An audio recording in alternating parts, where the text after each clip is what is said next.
Ladies and gentlemen, welcome to another episode of The Flank. I'm joined by the multi-FPS champion. Give it up for Ian and Abel, a.k.a. Dat Nub. We got the world champ himself, the multi-champion, Dylan Attach Price. We got the Call of Duty champion, head coach of the Bush. Give it up for Temp. And of course, we got the one and only, the executive producer of The Flank. Give it up for Benjay Nassim. Gentlemen, how we doing? How we feeling? Pretty quick day of COD today, which is, I think, was well-deserved because we needed this after yesterday, right? Because yesterday was... No delays. Love to see that big turnaround. They went turnaround. You know what's funny is Nameless told me. Nameless told me yesterday that apparently part of that delay that they had yesterday is they actually pushed a hotfix like midday to fix whatever like observer issue they had. Like Treyarch actually like fixed the game mid-match day yesterday. But the observers couldn't get in the lobby, right? That was the problem yesterday. I assume that's what they hotfixed. So. Yeah. Well, I mean, it looked good today. I mean, everything was super smooth today. Don, good to see you, Donnie. How you doing, man? You doing good? I'm chilling, man. I'm watching my team play right now. Hell yeah. One more match till we play for top 8, I think. Yep. And yeah, I mean, the matches were pretty good. They were all right. I mean, I feel like most people should have been able to predict who was going to win. So it wasn't like a surprise to me, but it was cool. Cool. How's the Challengers Cup been? How's the squad looking? I was trying to say to like the Bush people too, because they don't really know, but like you guys know, like Saturday in the Challengers Cup, like you don't play anybody. Yeah. You kind of I mean, you should. We haven't played anybody, to be honest. Yeah. We're here. The real tournament starts tomorrow. Yeah, Stallions Red is actually still in as well. They're playing right now, actually. And they won. I mean, they're playing for top 16 right now, and they just won like 250 to like 70 or something. Like they are smoking these guys. So Stallions looking good. Team Bush looking good. How you doing, Dylan? You doing good? I'm doing good. Another day of watch party and watching all the matches. We actually had a couple game 5s today. That was pretty interesting. Saw Legends debut. Gentlemates play there looking good. So fun day. Watched a lot of COD. Yeah, we're going to take a look at some of those rounds in that game 5, especially the Toronto and Miami series. That was a crazy one. What's going on with you, Ian? That does. Fantastic day. Undefeated in my picks today. Matches were good too. It was smooth. I tell you what, the only issue I have with the day is they did this hotfix for the servers and the observers, but bro, they gotta fix the scoreboard. That shit pisses me off. They do gotta fix that. And but besides that, it was great. The kill feed's messed up too. When the kill feed's messed up, you don't know what's happening. Like you actually don't know what's going on the map. Like who's getting kills. Like everybody's names are wrong. But and then of course we got Benjay. Benjay, what's going on with you? Everything all right, Benjay? Everything good? Yeah, everything's good. It was again like a quick day. I had a great stream today. A lot of good sports on right now. Ohio State plays a little bit. I've just been texting Riley. He's a little bit sad. Bama just got belt to ass by Georgia, so he's a little depressed. Damn.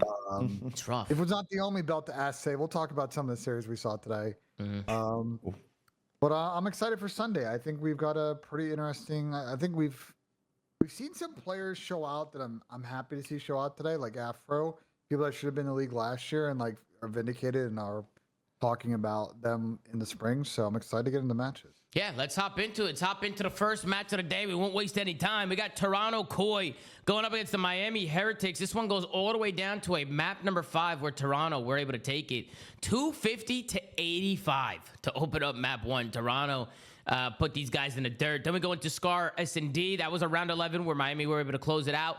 Exposure overload 8-0 in the exposure overload in favor of Toronto. So Toronto really pushing that gas pedal down in these respawns. But then the Miami, they bounced back on a Den Hard point, 250 to 199 to send it to a last map, but it wasn't enough as Toronto Koi got a 6-3 victory in the Den S&D. We'll scroll down, take a look at the stat sheet, and oh my own, it's another red carpet. Second day, second red carpet, and this one is coming in from Miami. We have a 0.82 from Meadows, a 0.97 from Rencor, a 0.91 from Super, and a 0.82 from Trakes. On the other side, I took green carpet from Toronto, a 1.0 from Kleenex, a 1.23 from Jamie Insight, a 1.18 from Joe Deceives, a 1.20 from Rial. These guys were definitely having no problem in the slaying department today. Donnie, we'll start with you. We'll work our way down. What did you think of the series, Don? It was closer than I thought it was going to be after the first map. Yeah, I feel like Toronto should have 3-0'd them, honestly. I was kind of praying on a 3-0. I know some of my boys on my team wanted a 3-0 for some little, some little slips. But definitely should have been a 3-0. I feel like the 5-4 round on the Scar search, I mean, it was a 4v3, and Real was kind of just running around mid shop or mid trailer. I don't know whatever you guys call it on Scar search. And they ended up just trolling the 4v3. But I feel like if they didn't troll that, I mean, the series was like a 30-minute DoorDash. Yeah. But yeah, obviously you start trolling, you let a round slip here and there, and then now you're game 5. So overall, I thought Toronto looked really good. I actually think they're like a good team. They just, I don't know, they just kind of let things slip away this series. Yeah, Dylan, I mean, you've been talking about Toronto a lot. You think the Joe DeCeves and Real duo is going to be a really strong duo this year. Actually, who was the match MVP today? Who was it? It was actually Jamie Insight, man, with a 1.41 and hard point, a 1.55 at S&D. Jamie putting on a show today. But go ahead, Dylan. What'd you think of the match? I mean, it was a interesting match. I feel like it didn't deserve to go game 5, but hey, we ended up there somehow. I mean, Joe and Real are going to be a deadly sub duo. They're very young. They're very cracked. I mean, Kleenex on a flex too, so he's pretty much a third sub player. They have an insane 3 sub players on their team. Jamie was doing his thing as well. I mean, I just want to see how far Toronto could actually push it, because we kind of expected them to beat Heretics. But I want to see Toronto versus like the LATs, the Gentlemates, the Optics, and for Miami on the other side, it was just ugly. Like, I don't know if they're behind the scenes of their practice schedule or any issues with that, but the map 1 and the map 3 were just unacceptable. They weren't even actual maps. Like, they were just getting ran down by Toronto. Yeah. But they at least had some grit. They clutched up a 5-3 deficit in game 2, and they honestly could have won game 5, but we'll get into it a little bit later. They just absolutely trolled a couple of offensive rounds, so it was pretty bad. Yeah. Benjay, what you think? Do you think Miami's a little bit behind? I know their practice maybe hasn't been the best because they've been stuck in Spain, right? Yeah, I kind of agree with everything Dill said. Like, you know, from what I know of Miami, I don't think they got back in the States until like last week. So I don't think that they've had a lot of practice. I know when their players tweeted out after the series, they felt like maps 1 and 3 didn't really reflect how practice had been going. But I do think that like experience, like rep stiff probably didn't help those 3 maps. That the funny thing about this series is like, I still think that last map, to Dill's point, like you see 6-3 Toronto, but like I feel like that map could have gone the other way. And we'll go through those rounds. Like I do think that Miami had a couple of offensive situations that they could have potentially won those rounds, and they could have somehow snuck this series, I think. Yeah, I got a couple rounds from that last map that I'm going to pull up, and we'll take a look at it. There wasn't much to look at from today, but that last map, I think, was where we were tweaking the most today. But what about you, Ian? What'd you think of the series? Good series. I'll tell you what, if I'm a Heretics fan, I'm actually pretty happy with the series because, like you guys said, I'm assuming that they just don't have nearly as many reps as the rest of the teams because they've only been in the States, what'd you say, been like a week? And it was looking like this was going to be a 20-minute series, and they fought back. So I think that's a good sign. You know, they kept it relatively close. It went game 5, and they all had the worst, shittiest KDs you could have. So I think there's a lot to look forward. They're obviously behind, but I think they played pretty well for the circumstance. Toronto could have 3-0'd. That's sometimes how the series goes. So I think it was good for both teams. Yeah, let's take a look at some of the clips here and see what happened in this last map. So this was definitely one of the situations, 3v3, or sorry, it's a 4v4. I made sure I rewinded as far back as possible today so Ben doesn't yell at me. But you can see a kill comes in from Rencor, makes it a 4v3 situation.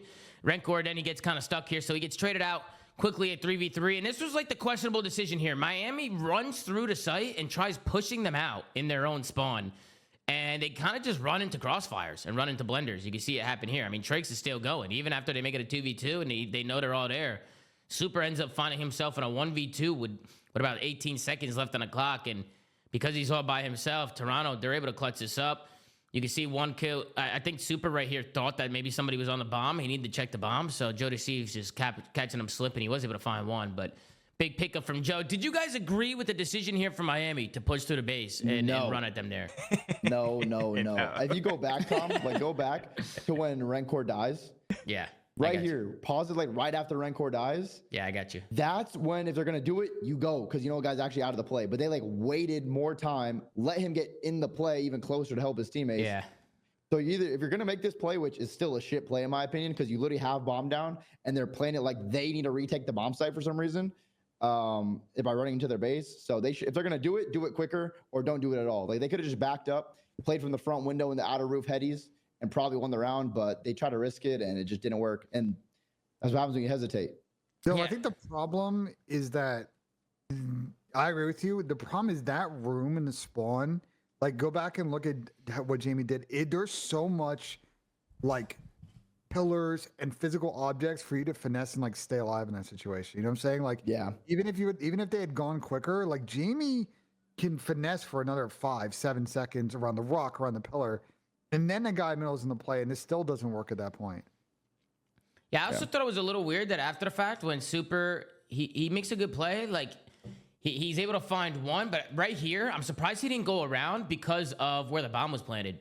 Like, he couldn't see the bomb coming from small room. Like, even after he gets his kill, like, he has to literally overextend to check the bomb. Like, even right here, I mean, the bomb is literally planted on the backside. He can't see it. If he would have wrapped tree here, like, if he would have pushed through, I think he would have seen. Yeah. Yeah, and I think he knew that they were pushing through. Like, I thought he was reading this here. I thought he knew that. Maybe he thought that they were just sitting in the back, but with 17 seconds left, like, they have to collapse on site because the bomb is planted for back tree. I think he could have clutched this if he ran forward here and wrapped tree. But Don Dada, what you think of the play? They tweaked, no? They tweaked? Yeah, they just tweaked, man. It happens, bro. I mean, we keep saying they have no reps. I mean, they just got no reps and they're fucking tweaking. Yeah. 100%. Yeah, they're tweaking the fuck should have out. did that. And it wasn't the only tweak from them. Wasn't the only tweak as we head over to the 5-3 round. And we all know about the 5-3 curse. So if they win this offense, I mean, they could definitely send this to around 11. And take a look at what happens here. So it's a 3v2 situation. They have full bomb control, full dojo control. And again, same situation a little bit as yesterday, right, Dylan? Like, you have dojo control, you have the site, just get the bomb down and just hold. But instead, Miami, they try pushing through, and they get blendered in a 3v2. Insight gets a snipe, Jodeci's finds one. What quickly was a 3v2 for Miami turns into a 1v2 for Rencor, and, I mean, he's screwed. I mean, he's getting pinched now, and he goes down, and Miami throws another offense away. What do you guys think about that right there, Brett? They should have just got the bomb down, no? And just held? Yep. 100%. They literally had their What are spawn they as doing? well. Blackout, Like, bro. number one has their full spawn pinch. They have dojo. Like, what else? There's no better situation to plant in. Like, you just need to get the bomb down. Don't overcomplicate it. But yeah, like you guys said, they're just making rush decisions, bad plays.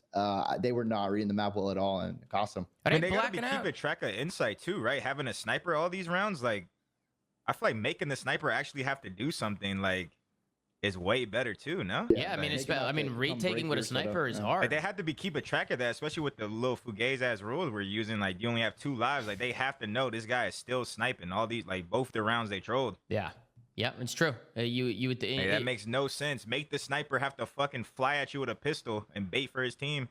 Mm-hmm. Yep, they're blacking out. No nub, they're blacking out today. I mean, yeah, I don't hate. Well, okay, no, this round was really bad, but the round before, I wouldn't hate it if the map just wasn't set up like that, like Ben said. Like, there's just so many. When you're on defense, there's so many spots on both sides, whether it's dojo in like the main lobby that you could play and finesse. You're just almost always better off just playing the bomb, forcing them to actually make a play. Yeah. But yeah, the 5-3 one was bad. Like, you can't even excuse that for no reps. Those guys they played S&D for how long? Like, they know. Yeah. At the end of the day, like, Well, they should know. these guys always want to play that aggressive, suffocating style of COD, right? And I thought they were really good at it last year, especially like in S&D, like a dealership. They just like aggressive their way in the like round losses, and that's just kind of your takeaway from this is like just knowing we just got to reel it back, play our fundies, and trust our teamwork. And like, yeah, if we want to post plant once we get the rock down, you know, finesse a little bit more, like you could potentially have done in that last round there if they're worried about the guy middle. Cool, but I think unfortunately, like as bad as they played a map 1 and 3 in this one, they don't troll those 2 rounds in search. All of a sudden, isn't that map like 5-4? Like Yeah. Oh, they literally Yeah, they were 1 round would've- away from potentially winning that, and that would have been one of the most insane Game 5 wins we've seen. So Yeah. What did you guys think of Trakes today? I feel like we haven't really seen him much. He was obviously in Challengers last year, and he played well in Challengers last year. I always thought he was a good player. There's a period of time where he was playing with Asum for a little bit, but how did you guys think he did today? I mean, just from the eye test alone, I think he looks pretty good. Like, the pop looks good. I think they need more reps, obviously. I think the whole team does. But do you think Trakes is going to be able to fill in the shoes of Real? Or do you think Real is just too strong of a player? What do you guys think? I don't mean, think the it's gonna numbers work. don't lie. Oh, go ahead. No, you're good. Bro, Real is nasty. He is And nasty. Trakes could be really good. It's too early to tell, but like, I don't know. I don't know if he's ever going to be as good as Real, to be honest. Yeah, what do you think, Yeah, Dylan? Or Donnie? Go ahead, Donnie. I do Go ahead, think Dom, Real take it. is nasty too. I think Real is nasty, but I also think it's just hard. I mean, you guys know, bro. Like all of us, like there's been games where like we're nasty one game, the next game maybe a little. You know what I'm saying? It's hard to just be the same level every single COD. Like, it's Super and Rencord is gonna have a 1.3 the whole year. You know what I'm saying? Yeah, With a that's worse fair. sub player on their team, like at least right now. Like I know Trace has potential, but like, yeah, I don't know. It's just not. You're not feeling it. I'm not feeling it. Yeah, I'm not feeling it. Bro. What about you, Dill? What about you? I mean, I think Drake should definitely be good because if you look at Real's career, like he spent a lot of time in like the Rocker Academy and like in challengers. Then he also had like a couple stints with teams in the league. So he's played against like the top NA competition for a while. Drake's is literally coming over right now and he's gonna start playing like the best players in the world consistently every day.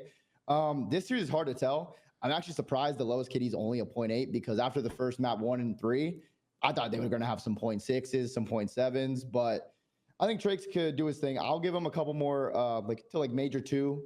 If he can show some pop-off potential till that point, we'll give it to him. But I think he's going to improve a lot just because he's playing the best players in the world now. So Yeah. I will say, and maybe Ben, you agree with me, but I think Miami need to go back and make sure they get their overload reps in. They looked really lost today in overload. Like it actually didn't even look like they knew what was going on. Like, they weren't even like defend. Like when they would grab the device, it didn't even look like they were like filling the lanes in properly. They were just running the wrong directions on a map. But their overload was rough. So that's something they have to go back and watch. What did you put in my chat, Benji? What is this? This is the post-series banter. The context in this conversation is, as you guys know, Roma, who is a brand ambassador, like streamer for Ultra KY, like he's been going after like Heretics pretty consistently for like 2 months straight. There's like a decent amount of build-up to this one, and it's just a back and forth with him and the coach of Dude, what is this, Heretics. bro? that's an What insane is photo. this? That's insane. Photo. By the way, Messi won MLS Cup today. Shout out to Messi. Inter Miami. That's the goat. That's the goat. That's the goat. Yeah, that's the goat. MLS bending a lot of rules to get them to win the MLS Cup. But anyway, there's a lot of back and forth here in Method 6. Definitely felt some kind of way. And Aroma just kind of goes back and forth. And you can read the text, Tom, and give your thoughts. Yeah, who's this guy? Jorge? This is Method Sick, right? Jorge? He's coach. Yeah, coach of the team for Heretics. He said constantly bullying a player is the mark of a son of a great bitch. Let's hope nothing bad happens to you in life because I'm going to throw a insane. huge party. Holy hell. It sounds way better in Son of a Spanish, bad I feel bitch? like. Is that what that means? Nah, Son of a bad bitch? that is a disrespectful. Son of a great bitch. Oh, That is insane. Jugador constantemente ser un hijo de la gran puta. That sounds way Esperemos que no smoother te right there. ocurra nada malo en la vida porque voy a hacer un fiestón. Am I saying that right? I probably butchered that. Perfecto. Yeah, I mean, not bad. What did he say? Roma said, 31 years old, by the way, crying like a big baby. And then he said, let's see if you're actually grown enough to handle this face-to-face instead of hiding behind a screen and acting like a clown online just for attention. Oh, shit, they about to start throwing heads, baby. Yeah. I will happily have a conversation with you at an event because we couldn't be threatening violence, could we now, Jorge? He said, I just want to see if you're the same in person as you are Don't behind a pull the screen. We're going violence Karen cheese. cheese. Don't We're pull going violence Karen cheese. No The worst. way. That's the worst, man. Once you pull the Karen out, it's over. We can't go It's Karen mode, man. Come on, he's dog. backing lawyers. down. Wait, Boom. why is Aroma like? Is there lore there? Yeah, why is he on Trake's ass so much? Like, what's the Well, like? I don't understand. Ben, take it. I feel like you know a lot, Ben. Hey, I don't get it. What's going on? You go, Dale. Me? Yeah. I mean, the whole Koi rivalry, the whole Heretics thing with Ibai on Koi. You got Gref and Heretics on the side. There's a whole big rivalry between their orgs in Spain. They're like the two biggest orgs. They're huge. They have rivalries in every game. And now it's kind of just trickled over to COD. Aroma's like the face of it for the COD scene now because he just streams, tries to rage bait them and then tweet at them. They go into his stream roasting him. So it's just a back and forth of just rage baiting, roasting each other. And this is probably going to happen every single match they play each other. So whoever wins is going to talk a lot of shit. But it's kind of a good thing for COD. It just makes more drama, more stuff to get emotional about for all the fans. And excited to see them play at a LAN and win a tournament or a match that actually matters and see who wins then. But what does Trake's got to do with this? What the hell? I feel like I feel like if he's gonna talk shit, he's got nothing to do with it, bro. it should be one why of is he the talking older shit to players. Trakes? Don't talk shit to the guy's first ever time in the CDL. That's a good checkout tactic. Porter used to do that. Porter's talking shit to fucking Jimbo. Yeah, I'm like, what the who fuck? doesn't Porter talk knew he shit couldn't to? check me. Hey. He's trying to check Jimbo. Hey, Porter knew I the guess whole that's fair. time. Yeah, I guess that's fair. That's good, yo. That's good cheese, It's bro. different when you're a player, though. Like, if you're there and you're shit talking because you're on the field, great. I think I'm curious your guys' thoughts. Like, where do we draw the line at like brand ambassador streamers for an org? Like, are we still cool with that? What? Like, What do you I'm mean? curious your guys' No, thoughts. well, no. Here's the thing. What? What are you talking about? If Trakes is like a shit talker himself, you know what I mean? Like, I understand it. Like, if he's like a Draymond Green, but bro, that's like somebody that's like a Roma just talking shit to Kyler, who's like never once talked shit to any. You know what I mean? Like, we don't Nah, even know yeah, what I this get what you're traits like. saying. I It's get just what you're like saying. what? Like, this guy's like a professional. Yeah, Like, I get what he, you're like, saying. That's I what feel John- like It's weird to it me. could be a good checkout tactic. Like, I'm not mad at him for going against like the new guy. Fuck it. Try to check him the fuck out. That's what Dante did to Kyler last year. Remember Sib with Hook? He was just randomly just cooking him all the time. Yeah, he's just randomly trying to check Kyler Yeah, the fuck that out. didn't work. It didn't No, work it too did well. not work. It But did it's all not work good. at all. I did a stream with Sib. I saved his PR. We're good. Good. That's always good. That's always phenomenal. You guys got any other final thoughts with Toronto Koi and Miami? I'll be honest, it went last map, but I mean, I agree with Don. This probably could have been a 3-0 in 30 minutes, DoorDash. And Miami showed some grit today, but I definitely think Toronto was the better team. Maybe Miami's behind a little bit, so I do want to give them some more time because they were a great team last year and they're great players. So I know they've been behind on reps, so we'll see what they give us in the next series. But any other final thoughts, guys? Anything else? My other final thought watching this series, and now a million of these scar SNDs, is like, bro, when you get to the end of the map and like everybody's tried everything to plant that fucking bomb, like P2, I've yet to see someone try to like mega full pinch. It's like the only other thing I can think of to try and like somehow make that easier. So I'm curious if people are going to attempt to try that at some Wait, point. are you talking about the offensive team to pinch or the yeah, defensive? it's like actually like take the longest route possible. Well, no. Are you talking about Scar when they're trying to play A? yeah. Well, I mean, Rocker had a really good way of doing it. We'll talk about it later because they had a really good setup for when they pressured A, and it worked multiple times. But we'll get to that. Or see it. Yeah, let's hop into the next series and see what's going on here. We got the Vancouver Surge going up against the Paris Gentlemates. Obviously, Gentlemates looking really good at the Kason Showdown. They were able to take that one. But now we head into their first league match here in the 2026 season. They got a 3-0 victory over Vancouver Surge. We'll take a look at the scores here. Colossus Hardpoint was 250 to 152 in favor of Gentlemates. Then we had a Raid S&D. It was 6-3. And then a Den Overload. It was 4-1. This was an absolute belt to ass whooping from the Paris Gentlemates. I mean, this one wasn't even close, which I think we all kind of expected here. Well, let's go down and take a look at the stat sheet. The only one positive for Vancouver was Gwyn with a 1.14, but everybody else negative. Legend with a 0.84, Lunars with a 0.82, and Abe with a 0.92. On the other side, Envoy with a 0.83. He was using the bullshit class today. We got to talk about that. We had a 1.53 from Dan Ghosty. Holy hell. A 1.10 from Neptune and a 0.94 from Dante. He costed my 4-pick power play today. We'll scroll down and take a look here at the match MVP. Doesn't surprise me. It's Dan Ghosty with a 1.3 and Hardpoint, a 4.5 at S&D. Breaking Point still working on those overload stats. But what a series from Dan Ghosty here. I mean, he was incredible today. I love watching him play. He looks really good at this game. He looks super in tune with the movement, the mechanics. It just looks like he's really, really comfortable on the map right now. And then on the other side, I mean, Vancouver, they kind of look lost. They look shaky right now. I just feel like they're not really clicking and their chemistry's not really there. We'll start from the bottom. We'll work our way up. Nub, what do you got for me? What did you think of this series? Absolute belt. I just want to say I called it in the tier list. Me and Sam were high on Paris Gentlemates. They're starting the season out strong. I know they had a little bit easier of a matchup. But they looked great. The whole team looks good. Ghosty specifically as well. For Vancouver, I kind of expect this to kind of be like the outcome of a lot of their series this year. They just looked like they had no team coordination, no cam, it just looked like 4 players running around. And that's going to make it hard, especially because even Gwyn, all 4 of them essentially are younger players. Like, you're just going to get ravaged when you play good teams if you don't have any sort of teamwork. So I don't know. It'll be interesting to see if they can improve, but yeah, they're pretty ass right now. Yeah. They're ass. What about you, Benjay? What are your thoughts? Obviously, Legend coming from Halos, kind of his first look. Got Abe coming from the Stallions. I know he got a little stint last year in EWC with the Toronto guys. He was looking good, but they're just struggling right now. And then the other side, Gentlemate's looking good. What are your thoughts, Benjay? You're muted, Benjay. You're talking to yourself. Now? There you go. We can hear you, We Ben. hear you now, Benjay. We hear I you. was trying to fix my mic, so if it's a little bit better. You're good. I kind of agree with Nub. I mean, the first rotation, the first map, I'm like, okay, maybe the Vancouver boys came to cook, and then from there was kind of BTA, and I just think this team is going to continuously be like a work in progress this stage. I just don't really expect much from them. I didn't really see much in the rest of that map, the S&D, or in the Overload. To Nub's point, that made me feel like their teamwork, where they were ahead in any aspect. So yeah, it was just kind of a boring series. Mm-hmm. Yeah, they got fucking slammed. What about you, Dill? Your thoughts? Yeah, I mean, series went as everyone expected. If I'm Vancouver Surge, I wouldn't take it too hard though, because I mean, truthfully, I don't think anyone thinks that they're gonna compete with the Gentlemates, the Optics, the FaZe, LETs.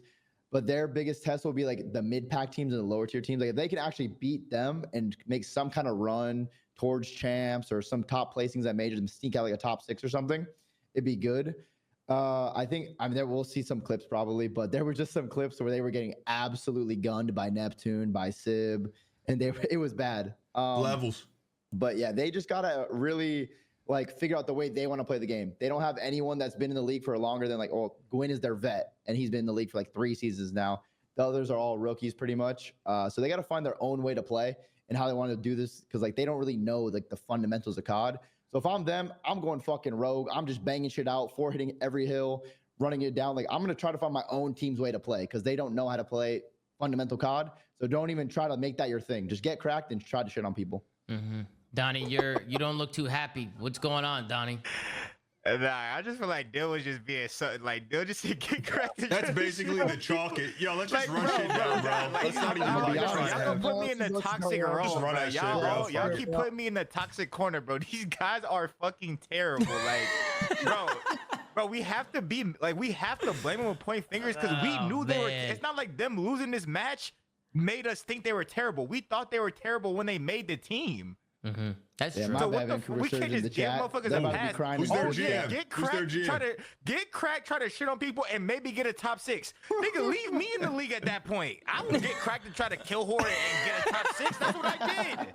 That's literally what I did my last year in the league, and I still got dropped out the league. Just leave me in the fucking league then at that point.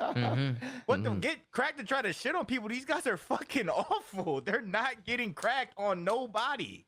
So what do you think, And we Don? knew Are they that in when blow they it made up? the team. Are they in blow it up territory first day? They were in blow it up territory when they made the team. These guys are fucking terrible. No, man. They're not great. You don't bro. think Legend needs Like, more time? You don't think he needs more Bro, time? Legend, even if Legend becomes twice as good as he is right now, they're still not making champs. You don't think Yeah, so? that's facts. Oh, yeah, that's facts. Bro, this team is horrendous, Yeah, bro. they're not gonna keep this. They're gonna keep this 4 all year though. Like the chance that They're gonna keep the 4 all year. You think so? They're making 0 No, I'm changes. asking Hell you. no. If they keep the 4 all year, this is Keep the 4 chalk. all year. Look at Bro, what we Dan should never Ghosty. Look talk what about Dan this team. Ghosty does to them here. Look what Dan does to them here. Look at this. Watch this. Bro, this team is horrendous, bro. I'm not gonna lie, bro. This team, I don't have a lot of faith that they're gonna figure it out. And I hate to say that thing about Falcons, like after batch 1 of the season, but like they can still tinker and figure it out, and like maybe rotate some players in. You know, you just never know.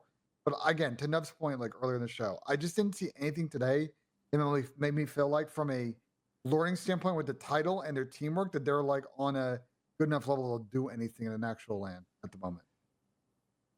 And Yeah. the thing is, Go ahead, no. go go I was ahead. just gonna say, like, I don't want to, I don't know their behind the scenes stuff with their management, so I don't know if this was, they kind of were being a little bit cheap or whatnot, or they wanted to get this really young team. But bro, GMs and orgs don't understand that there are a lot of similarities to professional COD, like professional sports. Like how many times have you heard it? Like the young guys, when their rookie seasons, whatever, first couple years, they learn how to be a professional from the vets in said sport. And it's the same thing in COD. None of these guys have really been a pro, so they don't know how to do it at the top level. That is something that you actually learn from a vet, like all the way down to practice, like your practice habits. Like Dill said, like, oh, they're going, what are we just going to go into it? Yeah, just get cracked and see if we can just like win off pure gunny. Like what? You chalked the whole year up then. Like you don't even know how to improve. And it's only one game, but I think that's going to be a big issue for them. Is they're really not going, they don't have like a roadmap on how to improve. I just don't see it. Maybe they'll prove me wrong. Hopefully they do, but right now they just hot ass a roll. I'm gonna lay this out to you guys. Like the undercurrent with this org. I don't know if you guys know this, but Alex G Logics is like a spun-off group that's now managing this team. Alex used to be like the CEO of Luminosity. So like I just think there's an undercurrent of like what's the actual situation with the ownership of this spot like long term. I know they obviously didn't sell this offseason. There's always rumors, they're always taking meetings. From what I understand from talking to multiple people, like the asking price in the negotiation hasn't gotten to a point where that like conversation is getting to a spot where they'll actually figure it out. But like to your point, though, like I don't think they're trying to spend $1 gazillion. Which is fair. Yeah, that's fair if that's kind of the. I don't think that has anything to do with anything, to be honest with you. I think there's a lot of people you could pick up if you're on a budget. I think they thought this team was really good going into the season. Genuinely, like I think whoever built this roster, and let's be honest, I'm sure the players had a say in this roster. No, I mean maybe somebody like Gwyn, like he didn't have any say. Like none of these guys had any say in the roster. I mean, I'm sure these guys wanted to play with each other. But I just don't think it's gonna work. I just whoever made the roster, I just don't think he was cooking. I think it was the opposite. I don't want to get overcooked. Like we haven't seen anything from Lunars last year and now this year, and it's early. Make me think that like there aren't potentially better options out there. I don't know why Serge Vancouver is roasting me in the chat. I don't want to be the GM, especially from UK, so I don't know why you're cooking me. Don't let me expose all the stuff. Get him. Oh yeah! What's going on, man? Expose him! Expose him, baby! Don't try chill, bro. Wait, what are you trying? Skeletons in that closet, bro. Is it things that we shouldn't? Is it things that we can't talk about? I'm confused. No, Expose them for what? Let's talk about plenty them, of times Ben. on this show before. Things we've talked about plenty of times on this show before. So, I'm listening. listen. I think the roadmap for Vancouver is this: you see what you get through Major One with this squad, right? Abe, can he develop? Obviously, had a lot of potential last year. Gwyn's like solid. He can definitely get kills. He can definitely stay with it. Can he make the plays for the win? We'll see. Because at times last year struggled with that. Lunars, I think this is a big like test case for him on keeping himself in the league. And again, Legend just an unknown quality. I think they're going to tinker with the roster and hopefully they find a combination that works where they can be competitive. I mean, yeah. What's competitive for them? Like, what's their ceiling? Your top 6? Competitive. Whatever you define as competitive. Like, I assume, like, actually trying to feel like they get deep on a weekend would be a minimum. No. Okay. I know. I was just wondering your opinion. But these, like, respectfully, bro, they're not going deep on the weekend, bro. I will say one thing that I did notice that I think will help Legend out a little bit is just getting involved more. I feel like when I watch him, I feel like he's overthinking stuff rather than just playing off like his feeling and like where people can be. He's just like thinking so hard in his head, like where he needs to go. And like COD is obviously a game of seconds, right? It just seems like so late to everything. I mean, look at the damage, right? Like he's not really getting in the mix. He's got like 2,000 to 3,000 less damage than everybody on his team. Clearly, there's got to be like a disconnect there between the rest of the team and Legend. And, they're going to have to work with him. They're going to have to help them. If Legend is somebody that they want to take a risk on and somebody that they see potential in, then they got to help this guy, right? Like he needs to be with the team and he needs to be laying down some damage because 2,000 to 3,000 less damage is kind of a lot when you're separated from the rest of the team. That's a lot. Bro, in the listening, they said last guy's Legend, he's lost, bro. Like this guy, bro. We do give him a little bit more grace, though. Bro, he needs time, but the problem is that the other players on his team need time too. So it's just chalk, bro. That's why I said they get cracked, dog. They don't get no. But get cracked trying to get top 8, twin. He needs time. Get cracked trying to get top 8, twin. Go ahead. Because he played Halo. The They all other need guys time. have been playing COD They at all least. need time, bro. I mean, but like switching over from Halo to COD is hard. Is a hard transition at first, for sure.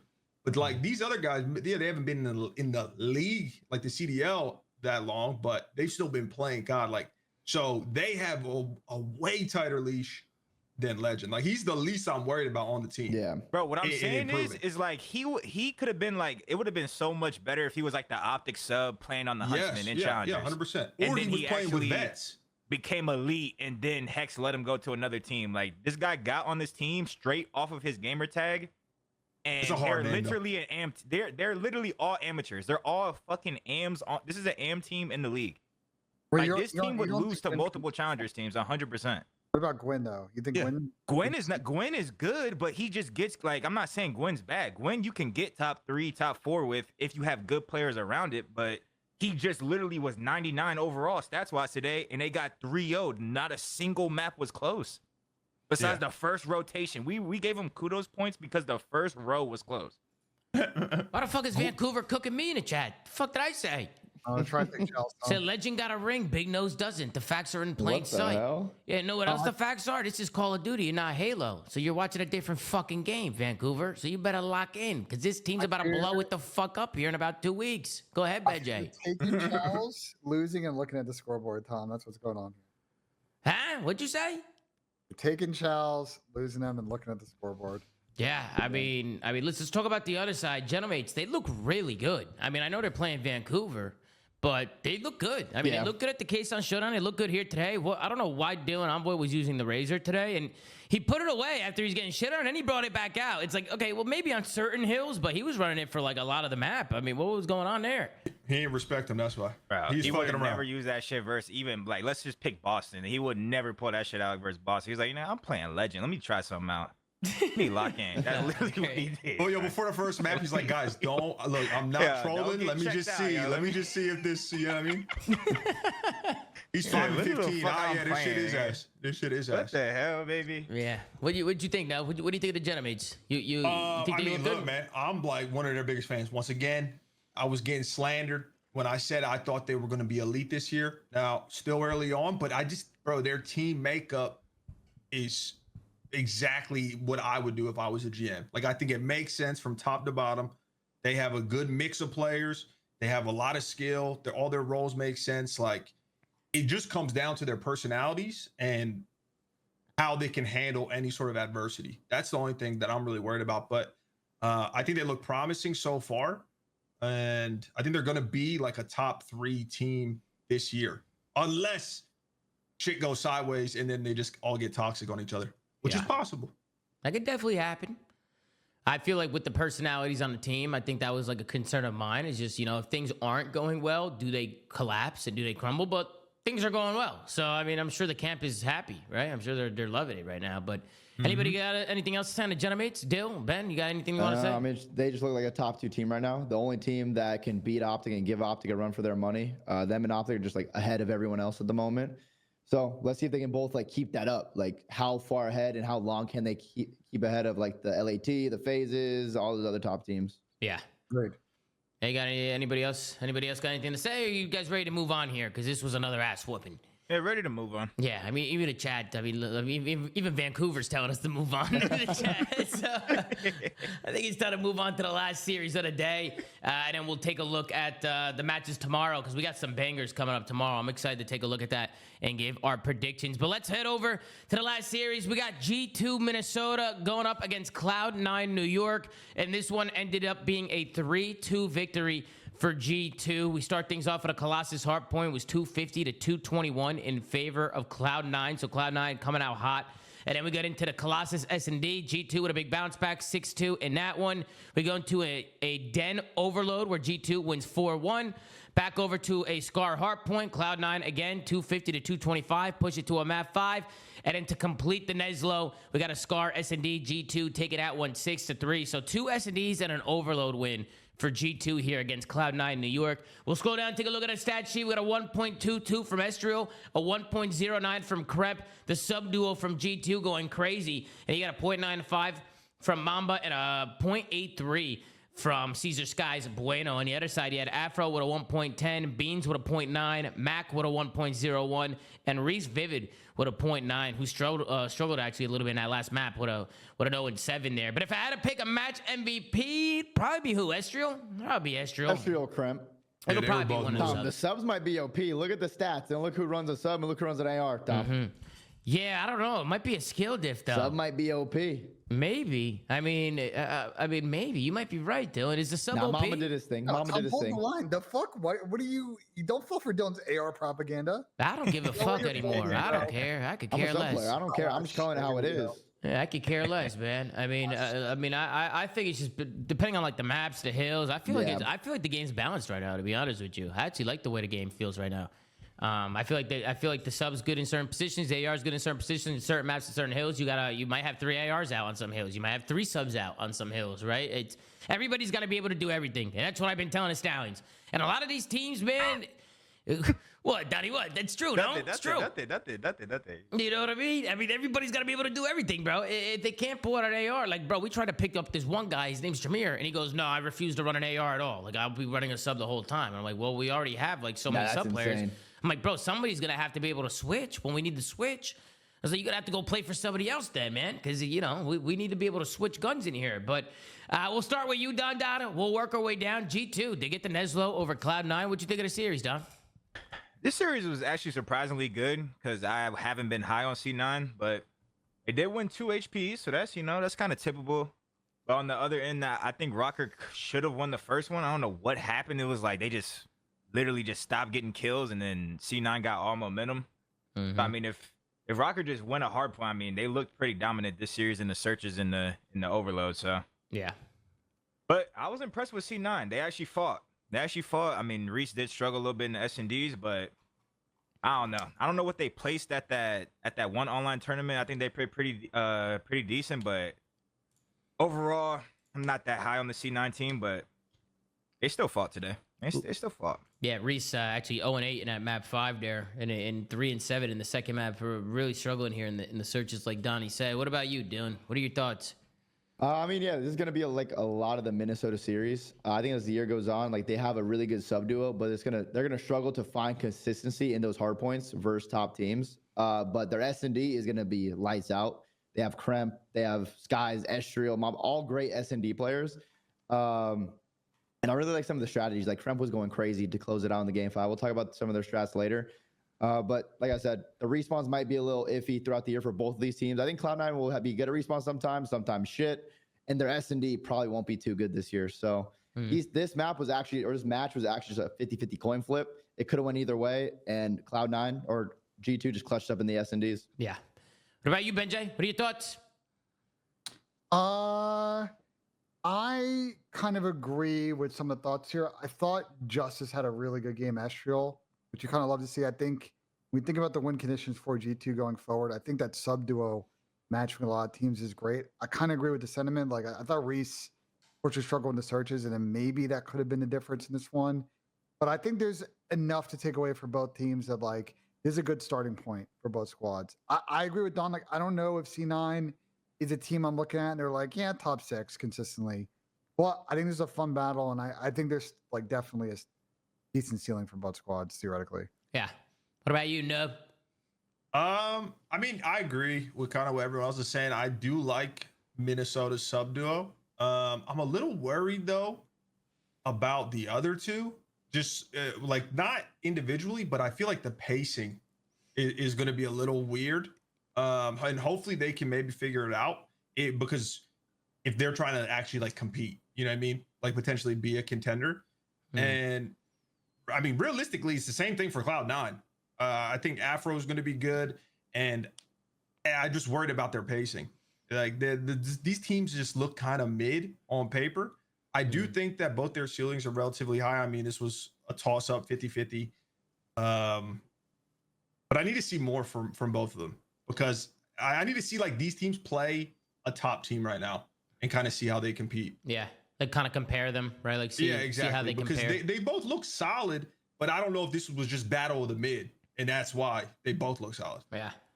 I will say it is good to see Afro back, because he was frying in challengers. Like he was. He's going to be good this game, I think. Yeah. Like I think it's cool to see like players, like if they get bounced into challengers, kind of like hang in there, right? Keep the guys pedal down and work their way back up. And he earned it, right? Like instead of bitching and moaning about going to challengers, he went to challengers and just fried for a few months. And, you know, he got back up there. So, you know, it's cool to see. And then on the other side, bro, I'll say it again. I know Estriel had a 1.22 here, but bro, I can't gas up Kremp enough. I feel like this guy is so underrated. Bro, Kremp is insane. Like, the way that he gets through the map when they get kills, like, he makes use of every kill, where I feel like there could be some players in the league where, you know, they kind of go nowhere off their kills and they don't really do anything with it. That's not happening with Kremp and Estriel, to be fair. Like, they're definitely pushing pace and they're getting involved. I know they lost both hard points today, but I do like the risks that they take in game and the plays that they make. Like, these guys are playmakers. Like, these guys definitely like to get active. And I think that's why their ceiling is so high, right? I think for them, it's just about finding consistency and trying to just show up every day and play good every day. Make sure they don't find themselves in these blenders where they're, going double neg. But, they look good so far. They look really good. And I agree with Donnie. Cloud9 actually surprised me a little bit today.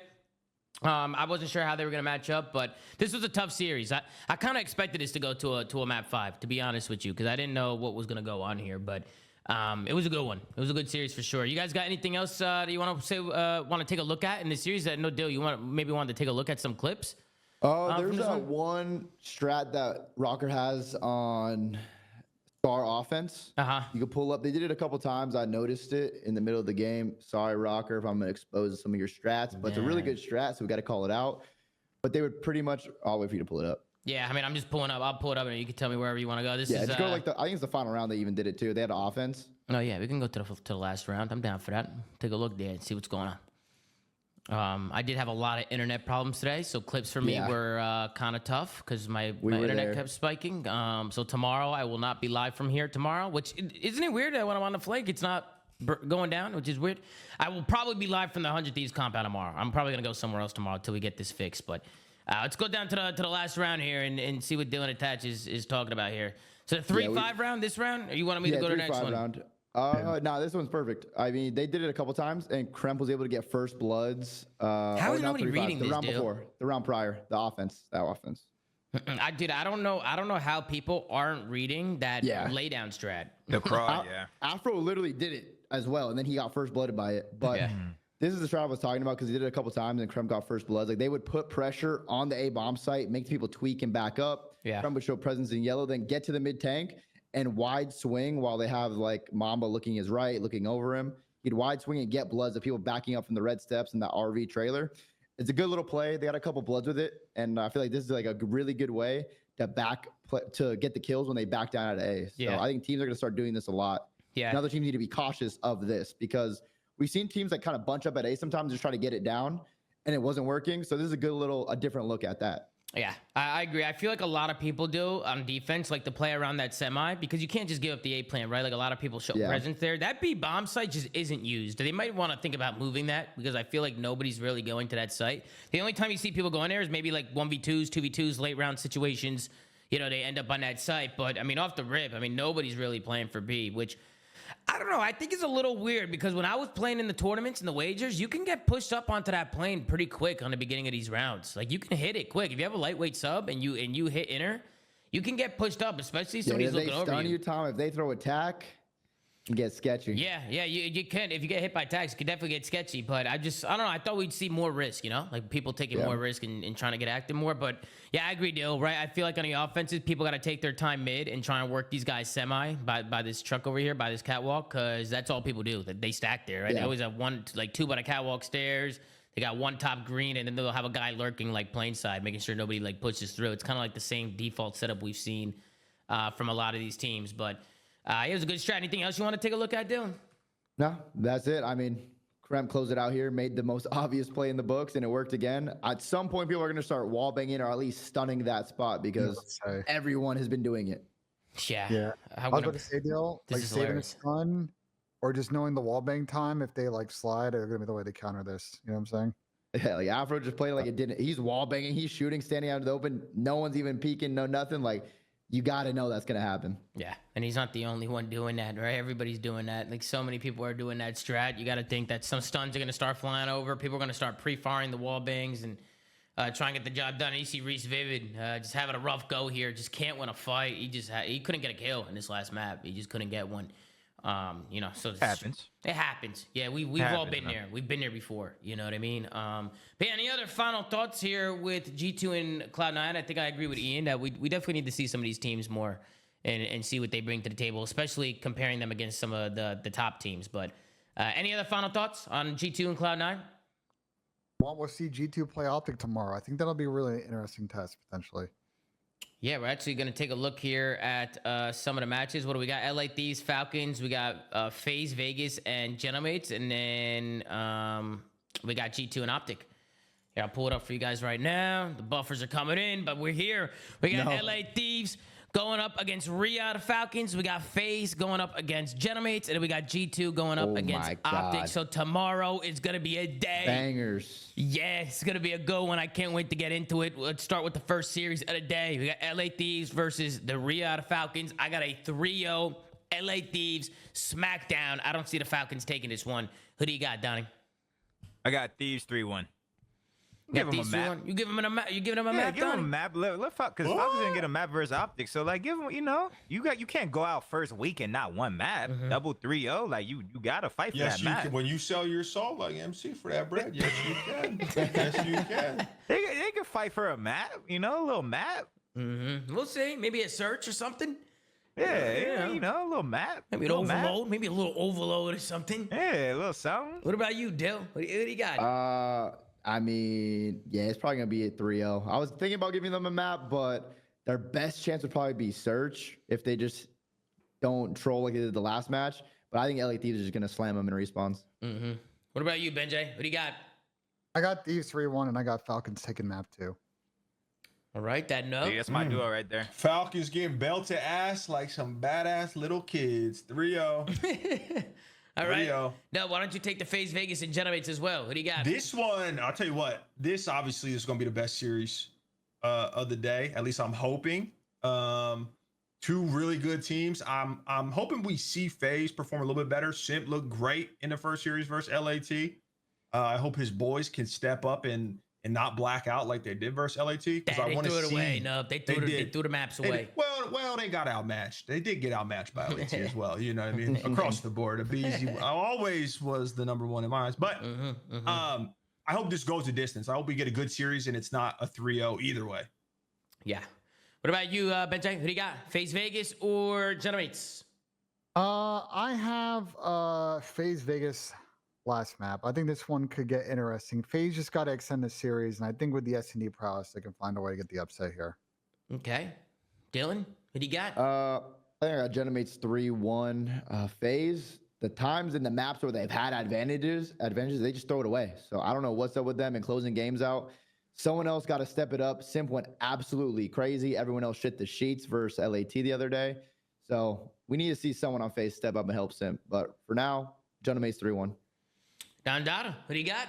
Same as Dale. I got the Mates 3-1.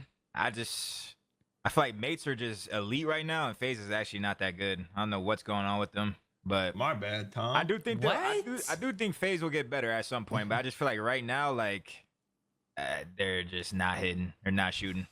Let me tell you the problem with FaZe, man. They play good for 85% of the map, but then when it comes to close that map, when it comes down to ice it and put the nail in a coffin, they can't do it. Until tomorrow against the Gentlemates, FaZe Vegas will get the job done. I got 3-2 FaZe Vegas. There's no way. There's no way to get back-to-back L's. I don't see it, guys. I just don't see. It's going to be an off day for Gentlemates too tomorrow. It's going to be an off day. But I got FaZe Vegas. And then we got G2 versus Optic Texas. Listen, I think it's really hard to go against the world champs right now. These guys look like one of the best teams, if not the best team in the game right now. So I'm going to go Optic Texas 3-0 in this one. Who do you got, Donnie? Maybe 3-1. I got Optic Maybe 3-1.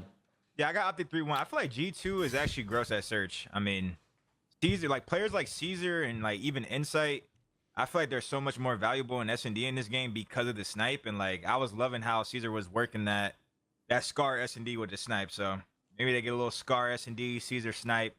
They can get one. Giving them one. Yeah. A little one piece. What about you, Dill? Yeah, the S&D is going to be the closest game mode unless we get a Kremplossis or something where someone or him or Estriel just take over on a map. But I'll say Optic Texas 3-0. All right, Benjay, who do you got? I got Optic 3-1. All right, and we got that nub. Everybody going Optic?